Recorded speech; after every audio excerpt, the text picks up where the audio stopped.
Hi everyone, welcome back to our channel. Today in this video I'm going to show you the ways on how you can apply for Amazon jobs. So then to apply for Amazon jobs you have to follow the steps. First thing, go ahead and open up a browser. On the web address bar, go ahead and type in www.amazon.jobs. When you type in the following link, it's going to take you to the page where you have to go ahead and search for the job by title or keyword, and side by side you also add a location. Tap the magnifying glass icon located right over here. Here you can see the job title and all that. You could also go ahead and filter out by job category by typing that, and then select the team, all of these, and go through the instructions. Then you'll be taken to this page where you can go through it and then select it accordingly.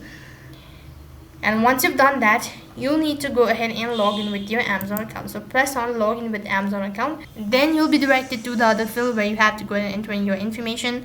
Then you'll have successfully applied for the Amazon jobs. So that is all for this video. I hope the video was helpful. Make sure to like, share, and subscribe to our channel. Thank you for watching. See you in the next video.